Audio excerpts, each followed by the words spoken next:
Hi, my name is Rod Khleif, and I'm the host of the Lifetime Cash Flow Through Real Estate Investing podcast. And every week I interview multifamily rock stars, and we talk about how they've built incredible wealth for themselves and their families through multifamily properties. So hit the like and subscribe buttons to get notified every Monday when a new episode comes out. Let's get to it. Welcome to another edition of Lifetime Cash Flow Through Real Estate Investing. I'm Rod Khleif, and I am thrilled that you're here. And you're going to get tremendous value from the gentleman I'm interviewing today. His name is Matt Burke, and he's the founder and CEO and chairman of Fairway America and a company called Verivest. And he's been probably forgotten more about real estate and fund management and raising equity than most of us will ever know. So really want to put your listening caps on and maybe take some notes, because it probably will get fairly detailed. But we're going to have some fun today. Welcome to the show, Matt. Thank you, Rod. Glad to be here. Yeah, so I'm glad you're here. And it's interesting, right before we started recording, we were just talking about, the fact that I'm setting up an opportunity fund right now, a distressed asset fund. And, I mentioned that, my team is talking to a law firm that we've done business with before to set that up. And you started to tell me, what you do as an advisor and in an advisory role. So I want to circle back to that in a minute. But let's start with having you just give a little background, a little better job on your bio than I did, obviously, and talk about some of the stuff you've done, and then we'll get into some questions. Sure. Well, I'll give you a quick overview to give listeners some context. But, I started as a private money lender and founded the company in 1992. So kind of came out of the residential lending space, started a mortgage brokerage shop, pretty quickly pivoted into doing private loans. Realized that I like doing that a lot better than brokering home loans. Ended up matching kind of one commercial real estate hard money loan at a time with investors. Eventually started fractionalizing those. And then at some point around 99, decided there's got to be a better way to do this. And so we embarked on doing our first pooled investment fund to make real estate loans.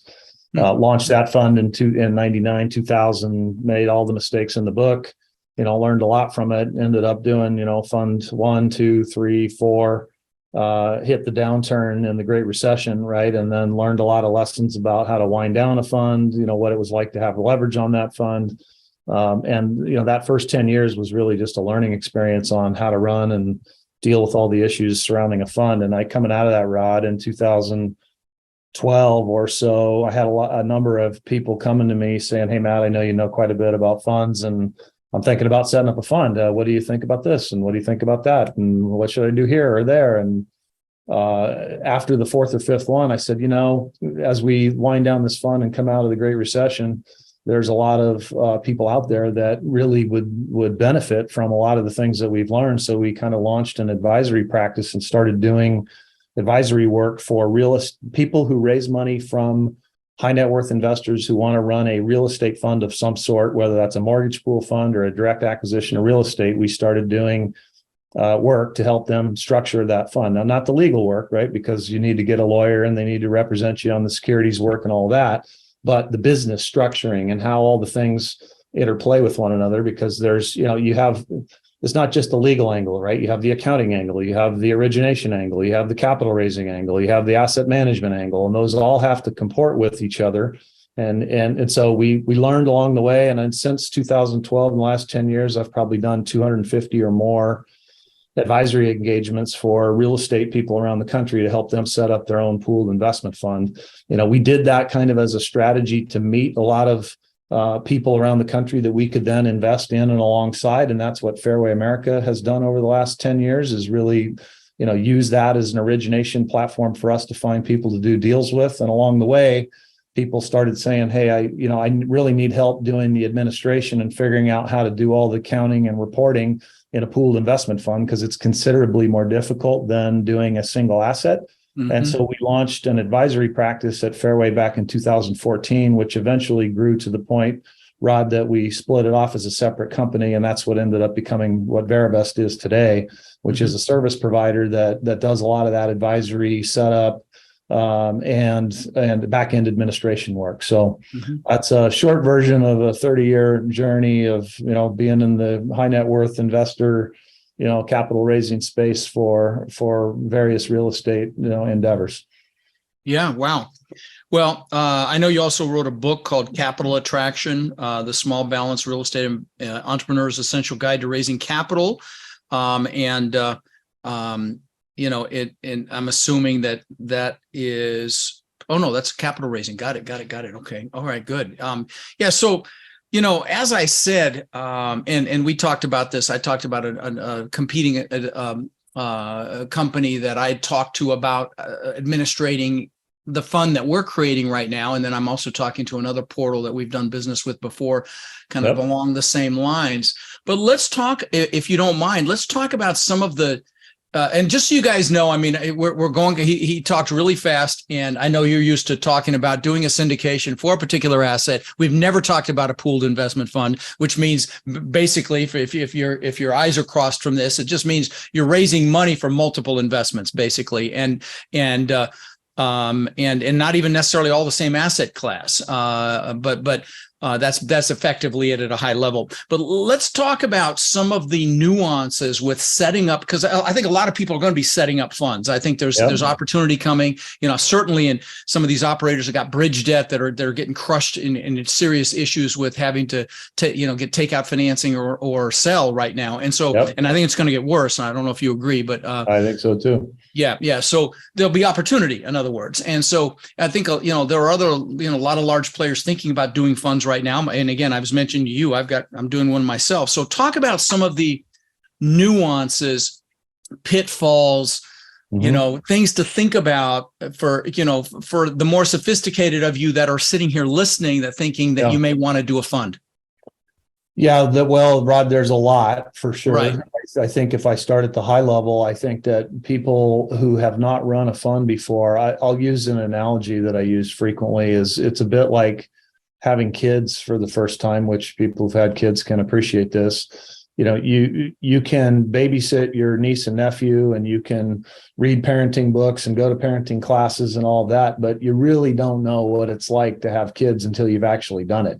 Right. And then it's a progression of having kids from infant to toddler, right, to young person to preteen to teen. And so there's different things that happen along the way. So, I'd say what we try to do is help people understand what it's going to be like as best as possible, knowing that there's no way to know for sure until you actually do it. So people have a lot of misconceptions about what it's like. I'd say people tend to extrapolate what they know at the individual syndicated deal level to a fund and misunderstand. So what are the differences? I'm sorry to interrupt. So what are the differences? Because I've got a lot of people on the show that have done asset specific syndications, myself included.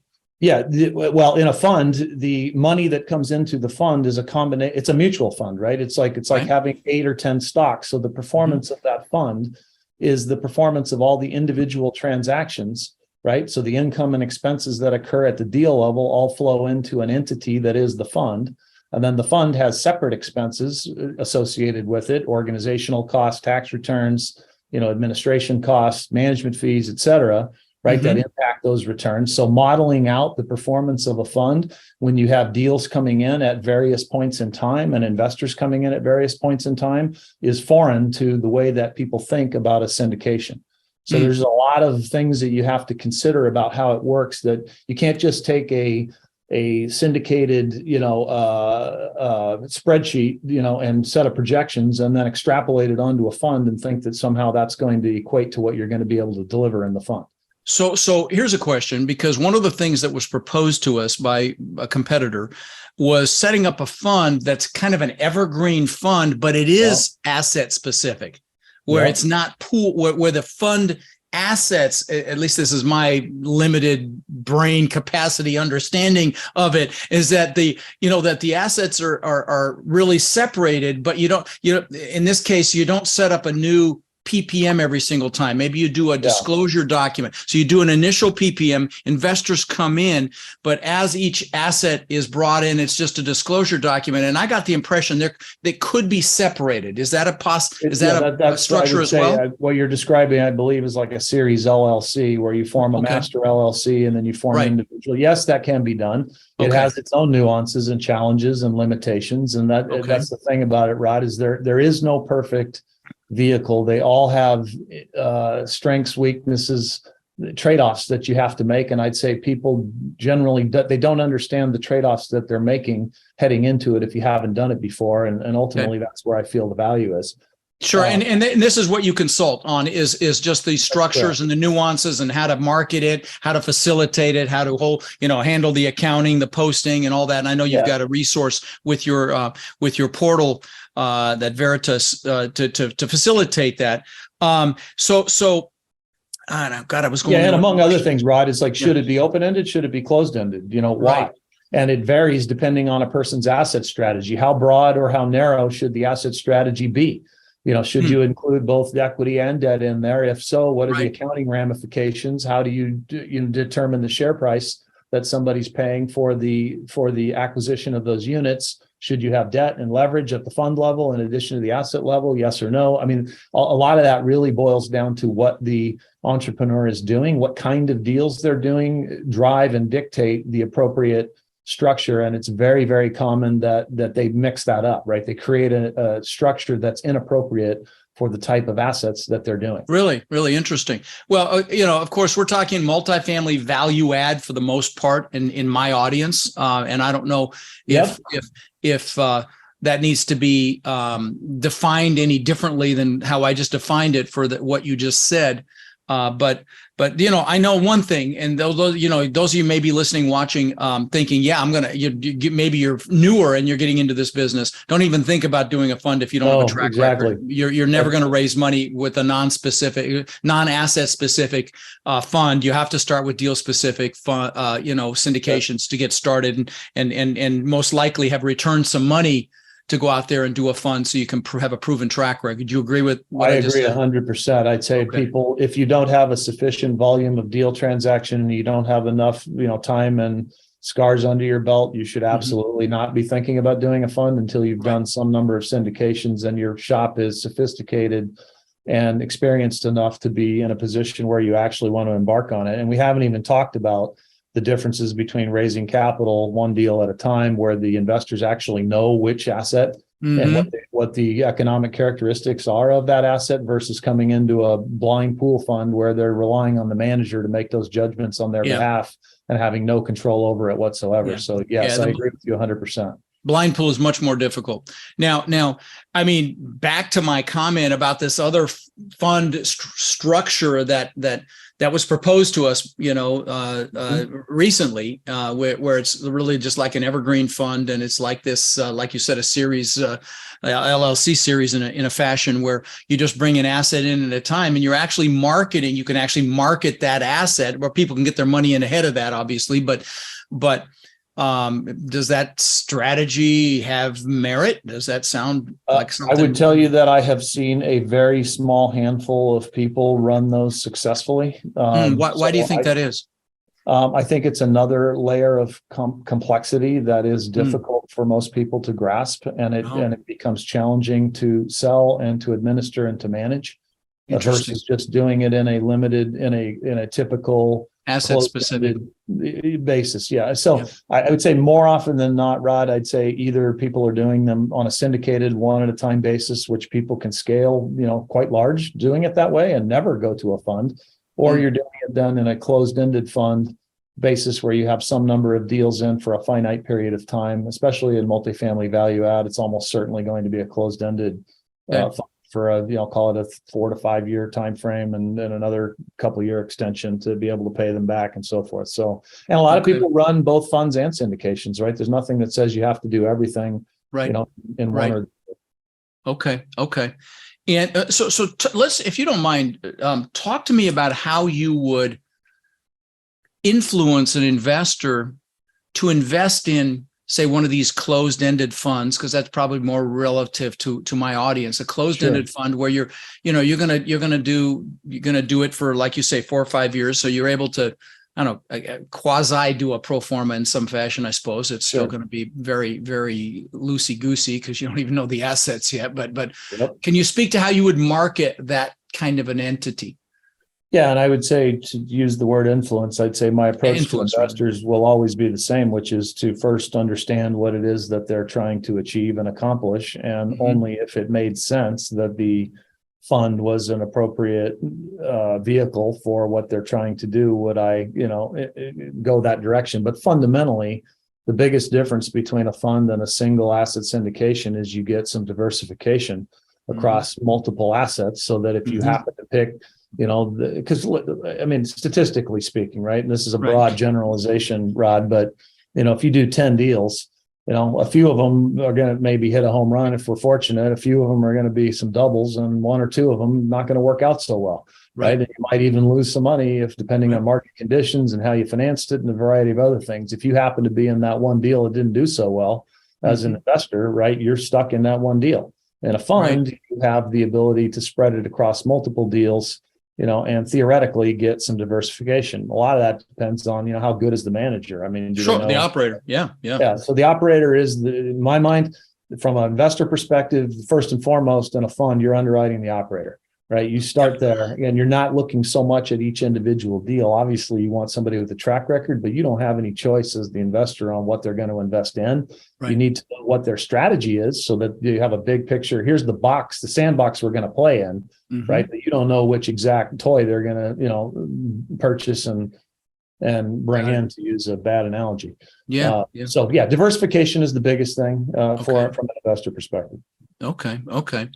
And gotta have some experience, gotta have some seasoning, and so when you are consulting and counseling someone that's doing a fund, what are some of the high level target areas that you focus on in your practice to help them navigate the whole fund structure and the whole fund dynamic? Yeah, I think I take a similar approach with clients as I would with investors, Rod, which is, I ask a lot of questions first, right, to make sure I understand why they want to do a fund.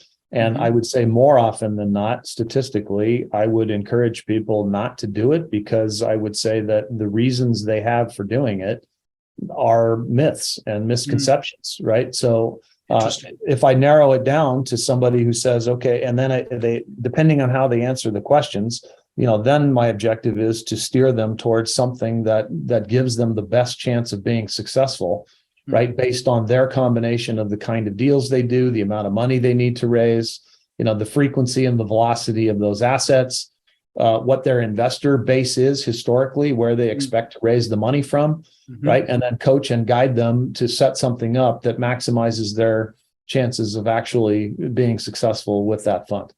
So that's the approach that I take. Okay. Well, I think we'll have a sidebar conversation about that. So the next question I have is, what about a fund of funds where someone is building a fund to invest in someone else's deal? Is that something that comes across your plate? We've done a lot of that. We see a lot of people that get into real estate that want to be involved in passive investing that maybe don't have the operational team or expertise, right, to be the ones that are managing the leasing and the construction and all of that, but they're good at raising money. Right. And I'd say in those instances, you can create vehicles or entities that you use the capital to invest in specific operators and deals, and then try to negotiate better terms, right, with that operator than the investor would be able to get if they were to go directly into that operator themselves. And we see a lot of those people, and we have set up a lot of funds that do that. So just those of you listening, he did that kind of fast. I just want to explain just a little more detail what we just said. So, if you feel like you can raise money, and we've raised money on our deals in a situation like this, where somebody brought, I can give a perfect example, $3 million on our last deal. And so what that person did was raise that money, and then they brought it to our deal, and they negotiated a little better return than the normal passive investors in that deal would have gotten. So they get basically the spread. They make the difference, and it's very, it was a very good deal for this person that did it, and so that is a fantastic way if you're connected for you to potentially get into this business. Now you're going to obviously want to align, evaluate, and really do your due diligence on who you're going to, the operator you're going to do this with. It's a great strategy, and we're actually thinking about helping some of our warriors, some of my coaching students, actually implement that strategy right now. We're actually thinking about that. Yeah, so, that's Rod. We actually deal with a fair number of those kind of folks and raise capital for some of our deals from people that do that. Great. So I agree with you 100%. For people who are good at, they have a network, they have a tribe, right? They have people that trust them, that they can raise the capital, but don't necessarily want to get into the heavy lifting of actually doing the deals. If you pick a good operator, that could be a great way to get in and do something like that. Yep. I love it. Well, listen, I definitely want to have a sidebar conversation with you about that, because we're literally implementing that right now with my student base. I've got, I don't know, probably somewhere around 1,400 one-on-one coaching students around the country that are killing it. So I want to talk about that. But well, listen, I really appreciate you coming on the show, Matt. And again, guys, his book is Capital Attraction, the Small Balance Real Estate Entrepreneur's Essential Guide to Raising Capital. His company, Verivest, sets up and facilitates funds for people. And again, he does consulting on this as well.